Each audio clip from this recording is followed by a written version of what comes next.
స్వాతంత్రం వచ్చిన తర్వాత ఆంధ్రప్రదేశ్ రాష్ట్రం ఏర్పడిన తర్వాత 35 సంవత్సరాలు మన బలహీన వర్గాల వారం పల్లకీలు మోసాం, ఓటు వేసే యంత్రాలుగా ఉన్నాం. కానీ 1982లో ఒక మహానుభావుడు పేదల పాలిట పెళ్లిది విశ్వవిఖ్యాత నట సార్వభౌముడు నందమూరి తారక రామారావు గారు తెలుగుదేశం పార్టీని రాష్ట్రంలో పెట్టిన తర్వాతే మన బలహీన వర్గాలకి ఆర్థికంగా, రాజకీయంగా, సామాజికంగా అవకాశాలు వచ్చాయని ఒక బీసీ వ్యక్తిగా ధైర్యంగా చెప్పగలుగుతున్నానని చెప్పి మీ అందరికీ తెలియజేస్తున్నాను.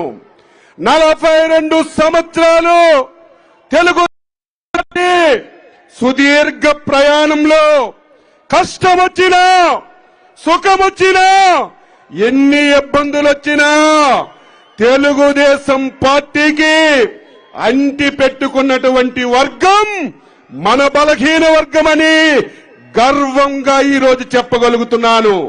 అందుకే పార్టీలతో సంబంధం లేకుండా ఆ రోజు వైఎస్ రాజశేఖర రెడ్డిని, అదేవిధంగా ఈరోజు జగన్మోహన్ రెడ్డి కూడా తెలుగుదేశం పార్టీకి బలహీన వర్గాలు అండగా ఉంటారు.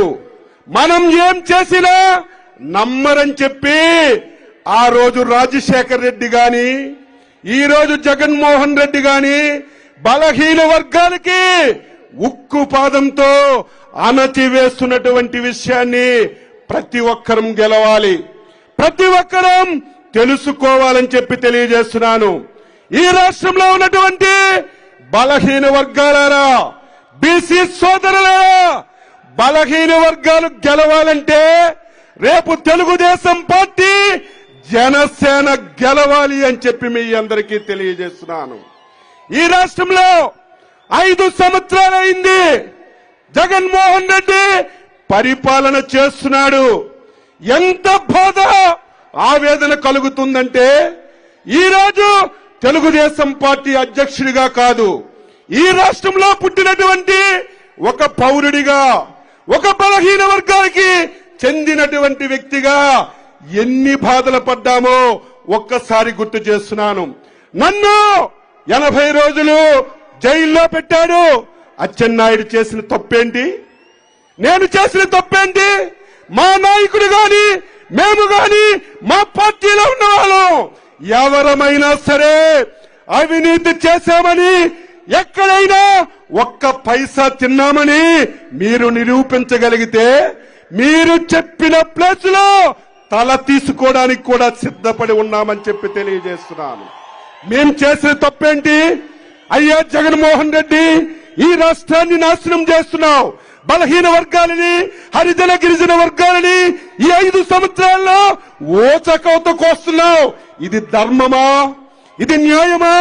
నువ్వు చేసింది తప్పని నొత్తెత్తి మాట్లాడితే మమ్మల్ని అరెస్ట్ చేసి జైలు పెడతావా? ఈ స్వతంత్ర భారతదేశంలో బలహీన వర్గాలకి మాట్లాడే నైతిక హక్కు కూడా లేదా అని చెప్పి జగన్మోహన్ రెడ్డికి అడుగుతున్నాను.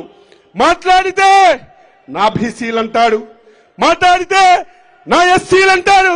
ఈరోజు మంగళగిరి వేదిక ద్వారా ఈ రాష్ట్రంలో ఉన్నటువంటి బలహీన వర్గాలకి ఒక ప్రశ్న వేస్తున్నాను. ఈ 5 సంవత్సరాల్లో బలహీన వర్గాలకి ఒక్కటంటే ఒక్కటి మేలు